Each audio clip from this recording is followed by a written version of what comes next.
Where do you want to go? We're going to sit next to each other. Okay, sounds good. Hi guys, can you hear me? All right, we're on. So now up next, you've heard about the commission a couple different times, and so we're going to tell you a little bit about our case study of the Collaborative Research Network that, like all things and similar things that we've heard before, kind of started over some drinks. So I'm going to let my co-hosts introduce themselves, but first, I'm Vanessa Vogel-Farley. I'm the Research and Data Governance Lead for RareX. I also serve as the Principal Investigator. I'm also the co-founder of the Commission on Complex Copy Number Variants, and I also sit on the Board of Directors for the DUPE15Q Alliance. All of these things and all of these hats come together in this Collaborative Research Network, but I'm going to turn it over to Bina. Hi, everyone. I'm Bina Shah. I'm the founder of Project 8P Foundation. I'm also the parent of an amazing child I'll talk about later, and the co-founder of this wonderful commission. Hi, I'm Yssa DeWoody, and first I'm a parent of a daughter with ring 14 syndrome. She has a ring chromosome, more on that later, but founded Ring 14 USA and have been heavily involved in Ring 14 International and in general kind of epilepsy consortiums also. Hi, I'm Scott Demarest. I'm a pediatric neurologist and epileptologist focused on neurogenetic conditions and have done research in the space of the clinical side of things, natural history studies, endpoint enabling studies, outcome measure development, clinical trial readiness. And I'm also the director for precision medicine for Children's Hospital Colorado. Thanks. So what brought us together is a big thing that people ask all the time. You heard about 15, we're chromosome 15, chromosome 8, chromosome 14. What does that mean? And so that's what the beginning of the commission was. And what we came together and we want to move mountains. So that's kind of our goal. So today we're going to talk about what brought us together, how do we decide on the approach, how this can be replicated by others or how you can get involved, 5 things that we need to think or know about, and then how do we bring in other organizations. So I'm going to turn it over to you guys to tell what brings us together. Yeah, well, what brings us together is always a need, right? You gather around a need, and in our case, it was this huge problem of complex copy numbers and the significant impact that they have and kind of,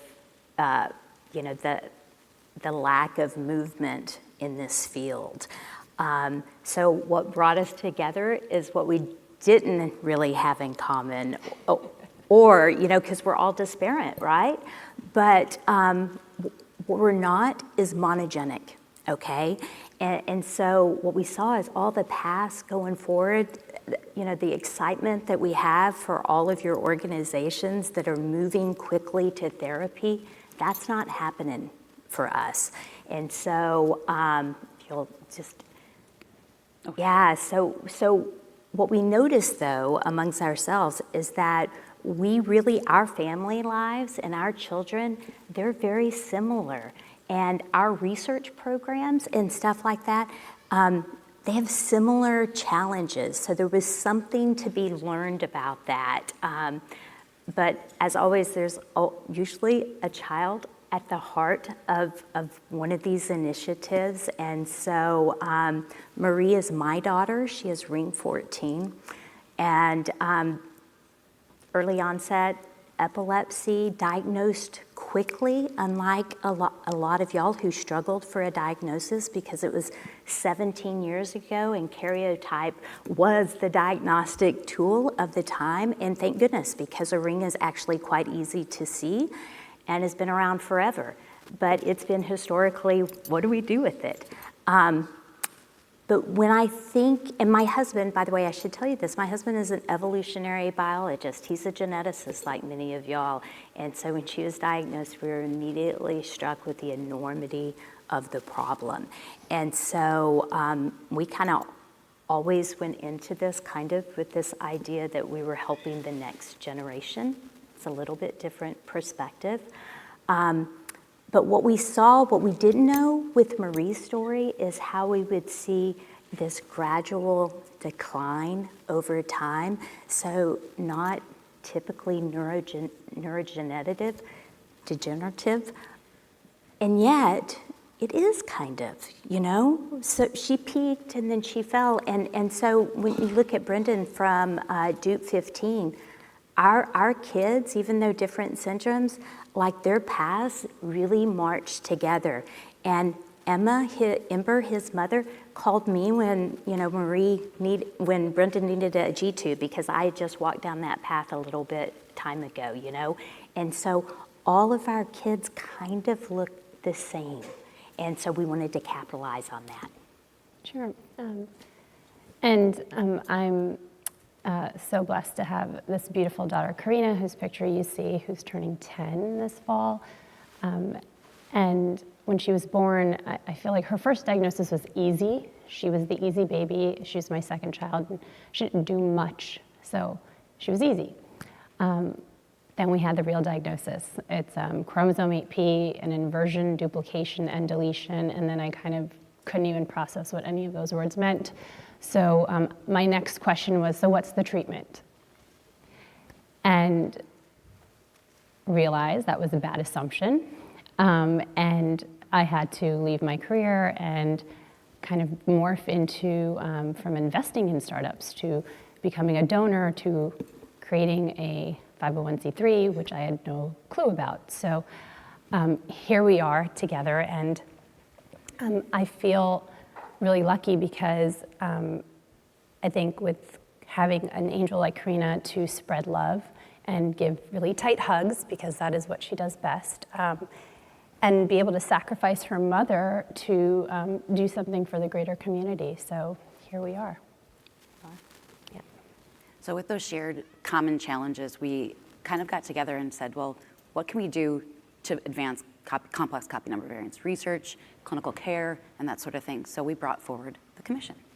Yes, so we were fortunate enough out of, almost 1,000 applications for the Chan Zuckerberg Initiative Rare as One grant, that we were one of the grantees. And so by design, we thought about really collaborating at the onset and using this funding to think through how do we bring in key opinion leaders and really do this in some of our core values are like patient-led and patient-centered, which are actually two different things, and with a very team science, open access, and scalable way, and tackle these very difficult scientific questions and bring together financial resources collectively so that we can prioritize treatment for those that are living with these neurochromosome disorders. And so bringing together this shared infrastructure, which has been mentioned several times already today, with RareX to really scale this and make this a robust, valuable data set for patients, for caregivers, bring together clinicians and researchers, and so that there's always like a two-way communication, and that's why we're here. So really want to talk just a little bit about the nuts and bolts of how we organized. So the goal was always kind of what can we learn from each other? How do we gain insights to the roadblocks that all of our research programs were having? How do we get scientists to really share that across and to really garner new KOLs, okay? And so, as Bina said, we organized all these stakeholders, and we got who we thought were the important groups, and we organized them into 5 working groups: in vitro models, animal models, phenotyping, genomics, and then also community engagement. But what I want to really emphasize is that Bina and Vanessa and I were in all of these meetings. So these scientists that we got together, they met for an hour every 2 weeks until we held a kickoff. And then we got them to even meet more often before a conference, like a virtual conference in March, where we started sharing ideas. And then they kept meeting. This was without any funding to them. This was really a generosity of these scientists, and I think that one of the things to take away is what helped is having a patient in the room at every single one of those meetings to incentivize the need, and also to contribute ideas. And so that's kind of our structure, if you'll go on. But we were also very goal-oriented, okay? So the commission had a couple of different goals initially, and one was to say, what is our combined research roadmap? So what gets us to the idea that there might be some kind of common pathway that we might be able to utilize to get all of us to therapy quicker? So the idea that even though each of us, our syndromes the etiology is so different, can we capitalize on the common phenotypes to get there, to get someplace quicker? And so we really focused on this roadmap. So we had a goal there. And if anybody is kind of interested in that roadmap, we actually, from 2021, when we really started meeting, to now, we actually have gotten that published in the last 2 months from the American Journal of Human Genetics. And so having a goal and working towards a goal, really important. And then also patient care and infrastructure, which is what Bina had. I think the other thing that towards this, earlier in one of the panels, we were talking about sharing that information, the things that those KOLs brought to complex copy numbers, their failures, their successes, and that sort of thing. We really did want to get it out there in a peer-reviewed publication. Yes. So it wasn't just sitting kind of in the background, sitting in silos that we talked about already today. So that really was the point. That was really our goal, to get what we learned and our shared learnings out there. So one of the things that we heard, yesterday and repeatedly is what can patient groups really bring? And I think that we can't just bring access to data. I think we have to actually bring a team, and a team of doctors who can see this limiting factor of, longitudinal data. You actually have to have real people who see the humans with the disease. And so we really thought about okay, what's everyone's wish here in this room, this Zoom room, and how do we kind of think through, okay, all the components of clinical research data collection and having a biorepository of a plethora of samples, including iPSCs and differentiated cell types for the disease, and then also generate the raw data, report back, and connect all of that in a really organized way. So it's easy to say linkage, but Vanessa has taught us a lot about, what that really means and all that entails, and it's cumbersome. But if you can start, we already know the gaps, we already know the problems, and start designing that at the onset, we're hoping to really kind of solve this in a meaningful way. And so, again, this platform approach, I think, is really one of the first being done to look at neurodevelopmental copy number variants collectively, with the goal to scale to, we're comprised of many genes, right? So we represent thousands of monogenic disorders within our regions collectively.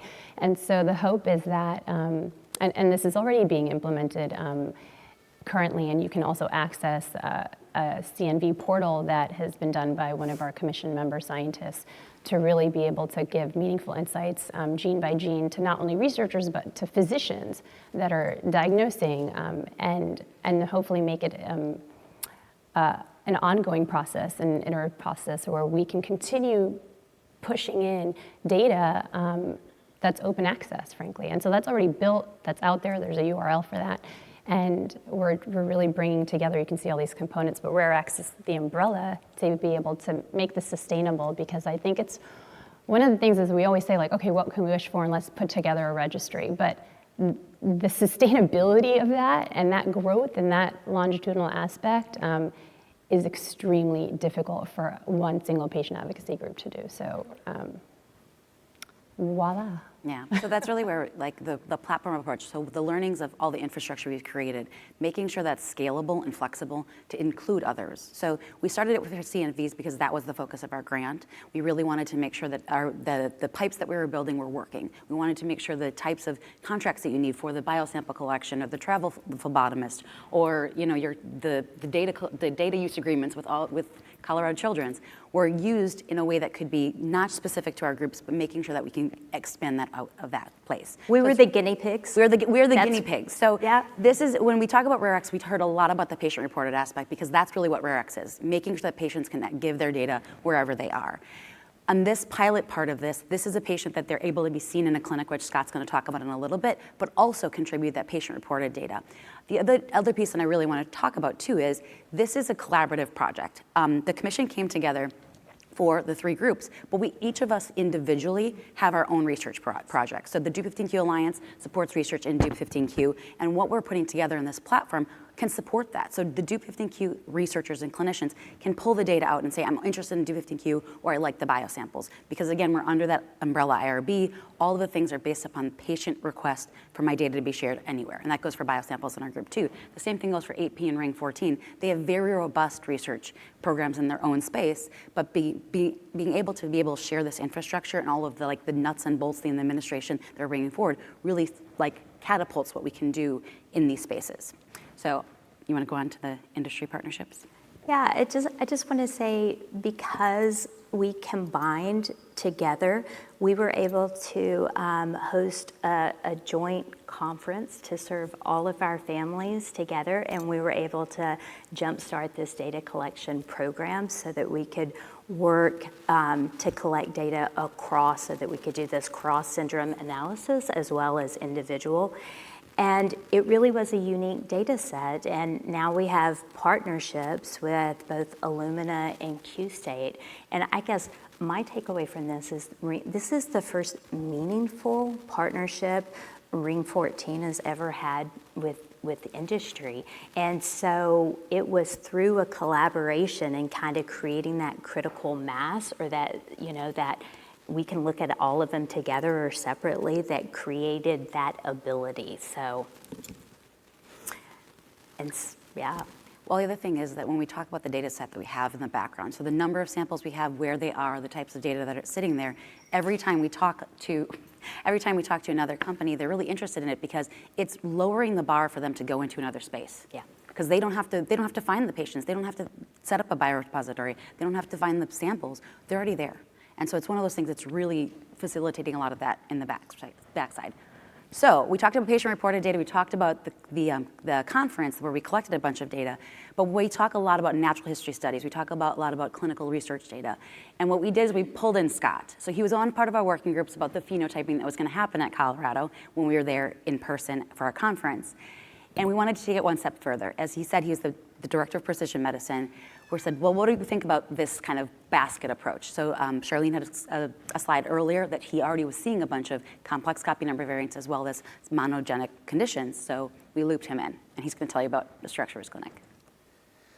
Yeah, so I'll be completely honest and frank, like many of you who have interacted with academic researchers, when they started to say, hey, well, what if we did this? I was a little bit reluctant. Yeah. Not because of a lack of interest, but because of a lack of time, and because I had gone through a process previously to establish a multi-center research network for a rare disorder. I knew what was involved in trying to do that, the regulatory headaches, the number of bruises I had from banging my head against the wall, trying to move things forward. And what this group brought to it is, look, we've already done all this. So when they say this was patient and advocacy led, it was. They did everything they've talked about. That's why I sat over here on the side quietly while they're talking about this, because this was all them. And they came to me and said, look, we want you to see some patients and we want to be able to capture that data. And I was like, okay, well, what do I have to do? And they were like, you don't have to do that much, because we're taking care of the regulatory aspect of things. We're taking care of the consenting process. We're taking care of the data sharing. Those are not fun pieces for an academic person to take care of. And I said, okay, great, let's do this. Let's think about how to structure this. And we wanted to achieve a couple of goals. We wanted to be able to ensure that we had high quality care being provided. I think that this is an often overlooked aspect of things. It's not just of how can we collect data, but if you want families broadly to be interested and to participate, you also want to provide them something for them to have out of that process. And high quality standardized care is a great first step in that process. In order to do that and to scale, to be able to say, we're going to set up a whole clinic and I'll show you the team we're going to bring together, we also said, how do we make this sustainable and have enough patients in rare diseases? So we reached out to 2 other disorders and brought them on board as well. That's STXBP1 and SLC6A1 Connect. And partly that came organically out of existing relationships and a philosophical concept that there is enough that makes us stronger together. There are enough things that are overlapping about the issues in these disorders that all have their own flavor, but there was enough overlapping that we could build a clinic around it and structure data in a way that allowed us to get meaningful things that were common across disorders. So if we move forward, this is just to give you a sense of what that team looks like for our multidisciplinary clinic. Dr. Sines and myself are the co-directors, and you can quickly count 4 by 4. There's 16 individuals associated with our clinic. We mostly see all of our patients all on the same day together. We sort of go in and huddle teams so that we have highly coordinated care where we have interacted with each other and actually know what the other doctor's thinking about doing and changing, and we can make that all seamless, ideally. We wanted to make sure that as we did this, we also had this clinic serve as a nidus for research. And fortunately, we didn't have to build that. They had already sort of set up the foundation for that. And we just had to get my institution to go along with that process, be willing to share that data. And I think this comes up as a theme very often. And I don't disagree with any of the comments disparaging academic researchers along the way. We're horrible, and there's a lot of reasons for all of this. But I will say that part of it is if I spend 3 years of my life trying to build an infrastructure to get data, your sense of ownership over that is different than if RareX takes that burden for us and says, we're going to take care of that. You tell us what is good data. Let's talk about that together with families, come up with a plan, and we want that to be open access. And yeah, you'll have access to it too to do your academic work, and that's great, but it's not siloed someplace where they can't get to it. And I don't have that responsibility of maintaining that data, only sharing it appropriately, protecting it. That burden has been taken off of me. It was a new, exciting model. I wasn't excited about repeating the old model, and I said, let's do it. So we brought this team together. We said, what are some of the things that we need to pay attention to?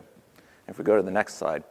The high-level goal for us as a clinic, first and foremost, high-quality care, multidisciplinary, so you have multiple perspectives and you meet the various needs as much as possible for these patient communities and these patients, and then serving as a hub for that research.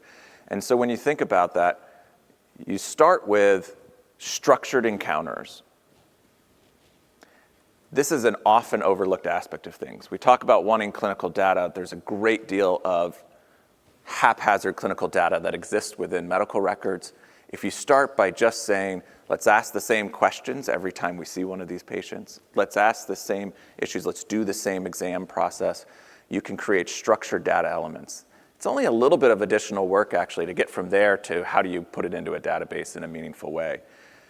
That doesn't mean that when we start saying we're going to structure it this way that we know all the answers about that condition and we know exactly what data we should be collecting. It can evolve over time, but you have to have a starting place. And I often say, don't let perfect be the enemy of good. Start, you learn as you go, and you can evolve.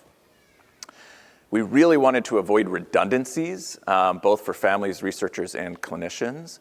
And that sounds laudable, I'm sure. It is process-wise and technically speaking, more challenging than it sounds. But what that meant in reality is the patient report data that RareX is prepared to collect on these patients and has been, that's relevant information to guide my treatment and care of those individuals, particularly if it's been collected relatively recently. I don't want to then ask the family to fill out another intake form that overlaps with that. I don't want to have to go to 5 different sources to collect information, and I don't want to have to document in my chart and in a research database. Those are the types of redundancies that we're trying to streamline because all of that speaks to scalability and sustainability of this type of project for families, researchers, and clinicians. So you can do your job better and take good care of our kids. Ideally. When we first started talking about this too, Scott spent a lot of time doing administrative work. And I was like, I'd prefer that you see another kid. I said that to him. I said, what can I do to have you see more kids? Yeah. And I like that too.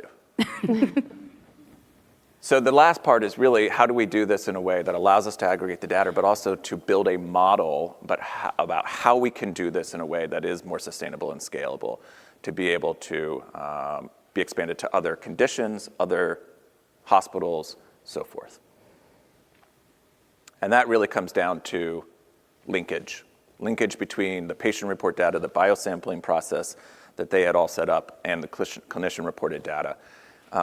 Being able to pull it from our electronic health record directly, combine all of that data into one place in a way that was accessible broadly to our team, yes, but also to others to be able to build and do additional work and drive things forward. All right. So this is just an overview of the data collection that happens. I think we actually had covered all of this already. It's just a really pretty slide that Letitia had put together. So, so one of the things that it's really powered by RAREX in terms of that data linkage. Like I said, these are three very different organizations. We came into this, as Yssa said, this is her first real interaction with biopharma through this research. Bina is doing everything everywhere with everybody and creating lots of data in different spaces, and DuPift's using the same. We spend a lot of time and money on a clinical research database that we can then link in the backside. So this data is, through our consent process, through the linkage that we can provide through RareX, all of these things are talking to each other in the background. So when a patient comes in and gives data and gives their time and comes into that bank and they give their money, when we talk about the currency of data, that money can move in the background without having to go and talk to that person again or ask them for something that they've given 17 times. And so it's really one of those things that we really are happy that how this case study is going and how this pilot's going, and hopefully as we get all these pipes put into place, that it'll be able to be opened up to more groups that are interested in it. So. Can I just say one more comment on Yes. this? Just to link these two projects really together, it's really important that patient care run parallel with your research project, with your research. And sometimes these things move like this, and really they ought to move like this, because we want to maximize the life that our child lives right now, right?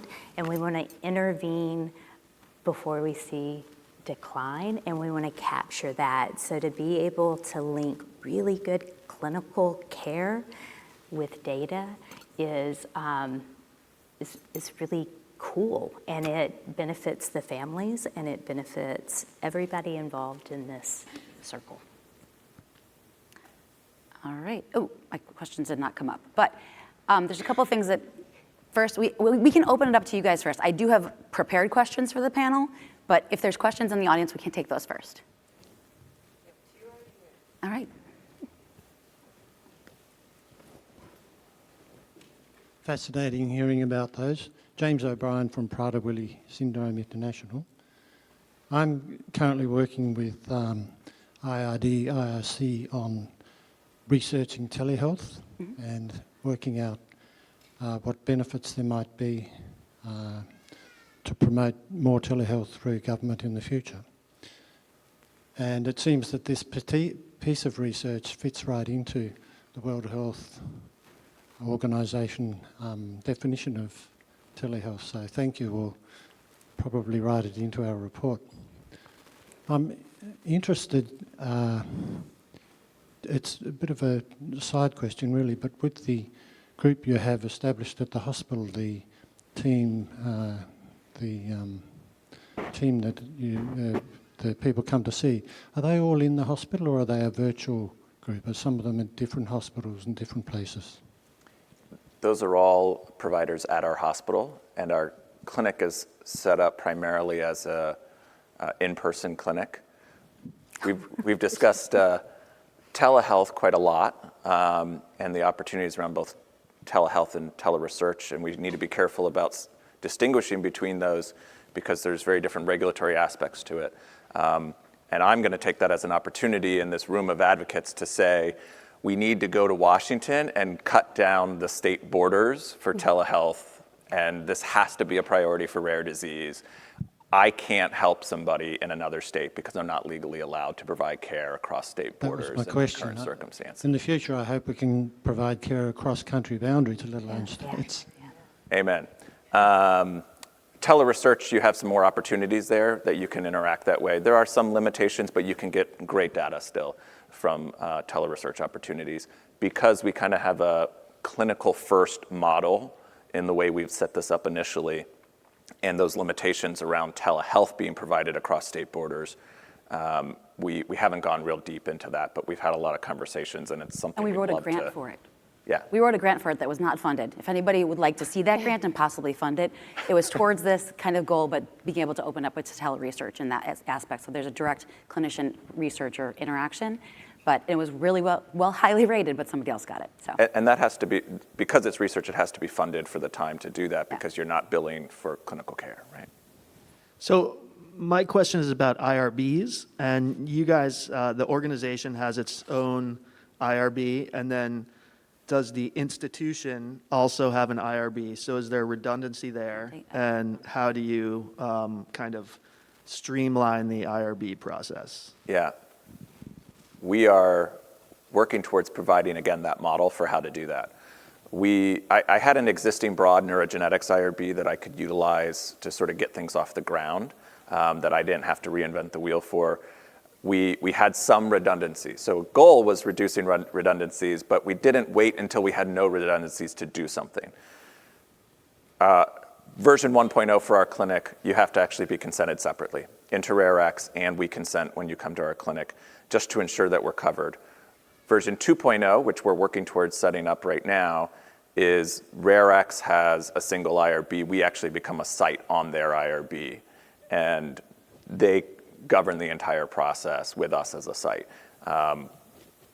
Anything to add to that? It's been kind of interesting working with Children's Colorado because they buy into the ethos. So we're working with the contracts office, their IRB. So they took the RareX IRB, they reviewed it, the consents and that sort of thing. So we identified the redundancies. We're identifying the potential needs of change. So if they need something in there when we add them as a site officially. So it's one of those things, again, when we created our IRB for RareX, we wanted it to be flexible and scalable in this way so that we could engage in these sort of collaborative efforts. And so with Children's Colorado being a fantastic partner, it's a great model because then we can publish and say, these are the things we did, these are the contracts we have in place, this is how everybody's CYAing, because that's a whole lot of lawyers involved at that time. But at the end of the day, there's lots of institutions can do it. You just need to be able to, they want to check their boxes. And so that it's been a learning experience, and it doesn't happen overnight, but at the end of the day, we're dedicated to doing this in this more facilitated way. And I think if there were future sites, it could be right from the start that they just get added to the RareX as platform as a site. And as in most things in rare disease, if one person puts their toe in the pond and then jumps in, more other people are likely to, more institutions are likely to do it afterwards because there's a model, they kind of know what to expect. So we're kind of seeing that in the space too. Yeah, and really the objective here is, we're trying to do a best-in-class type model, and it really takes a passionate physician that can be the director of such a clinic. And so we're really grateful to Scott for raising his hand and working with us as a partner, really, because, that is unheard of. And the goal is that we can now do this at other clinics and expand that. And that's why we're kind of, again, if you design this with the idea that this can be scalable, hopefully we just make it easier for other clinics to be able to participate and sign on. And we recognize that it's not all going to be the exact same model, the exact same group of providers that work in such a coordinated multidisciplinary care. It's pretty remarkable. As a parent, I went in with my daughter, and I had tears in my eyes because there's just like teams of people coming in to work with us. With how can we help you? And they continue to stay in touch. And we don't even live in Colorado. We're in New York. So, the speech therapist contacts my speech therapist in New York, and the rehab team wrote a letter for an adaptive stroller because my daughter no longer fits in a typical stroller, and it's gonna look like a wheelchair now, and how do we, there's all the kind of intricacies. So that's amazing. We went there for a day for a clinic, but yet they are our partners that care for us until we see them again next year. That's amazing. And so, we don't have telehealth, but we really do want to expand it. And I will say that some of these physicians, it's like phone a friend, but we phone them and they help some of our other families cross border. They can't give clinical care, but they're helping them. And so we have to scale this. The other thing is that I commend Scott's team too, that as we talk about the data side, data is very dry, it's very cut and dry, it's black and white. But as we're talking about this data model that's coming out of the clinic, I think earlier we talked about the qualitative versus quantitative, right? Oftentimes clinical data is it's quantitative, right? Yes, no, black, white, whatever it is. But when we've been meeting with the clinicians about the next step, the next version of clinical data we want to possibly pull out of this, the insight that these clinicians are getting is they're like, I have a family of that. We need to get this question in there. I have a family of that. And because there are research questions that aren't being answered, like the characterization of these groups isn't being answered in the way that we need it to. And so they're identifying these. They do their research. They feel for these families. And they're putting things forward that I don't think that I've ever seen in a natural history study. In that way, they're asking questions outside of that. I think earlier somebody mentioned you ask the questions in the space that is towards your endpoint, right? You don't think about everything else that is actually affecting quality of life or burden of illness and that sort of thing. But these clinicians, and also with the patients being patient-led, obviously these things are all coming together. So it's one of those things like we're wanting to enable that, create a great model in the neurospace to start with, and then we can hopefully expand it out. So. I just want to say something about the benefit to the PAGs too, for the patient advocacy organizations.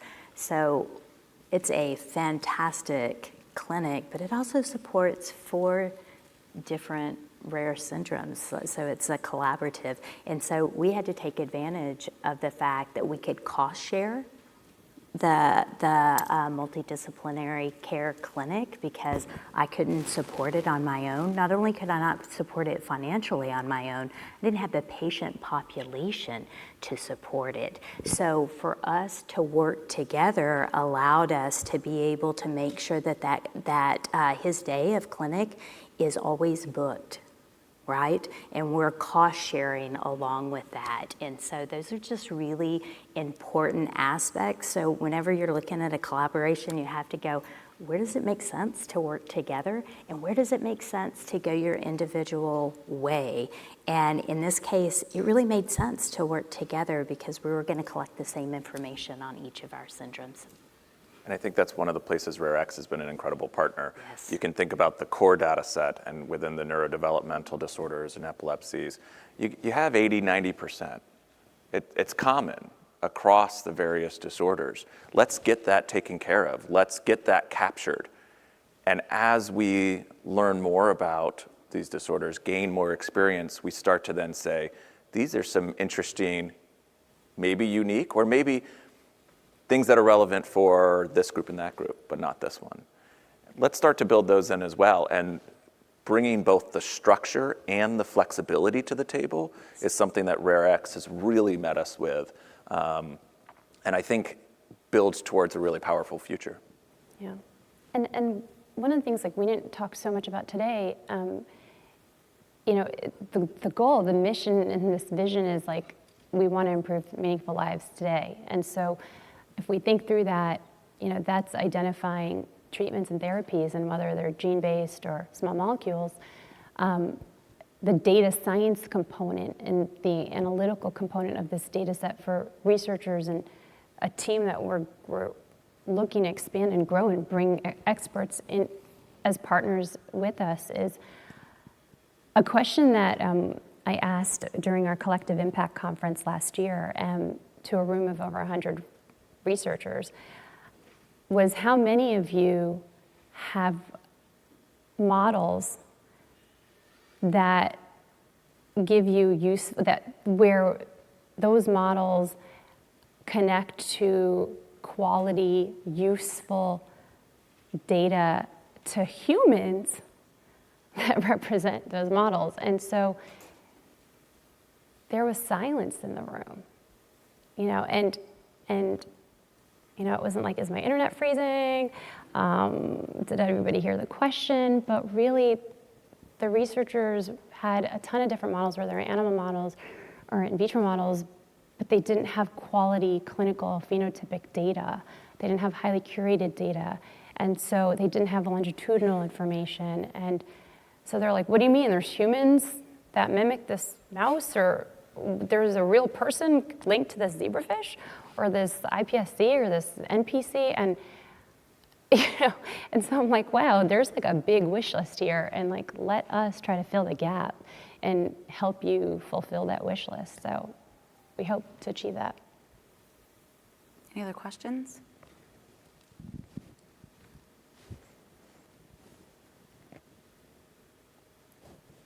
Hi, I have a question about standardizing practice of care when it comes to rare diseases.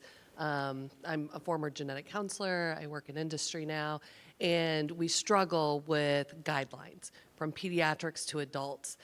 How can you use this model and framework to build a model for developing standards of care for rare diseases across the board when there's not technically evidence in the literature to practice evidence-based medicine? Because I think you guys are onto something huge in terms of you could build a model that could then be replicated for developing these practice guidelines for all genetic disorders. So I think that we're doing one half of this, and Rare X is doing this in and of themselves, despite this particular collaboration. Because part of what it starts with is understanding the full scope of a particular disorder and that population's variability. And their approach to broadly characterizing groups with standardized sets of questions means that you're not just putting on blinders to the things you think are important about that disorder. And I think that's a really important starting point for thinking about standards of care, and I would argue should be the standard of care in rare disease.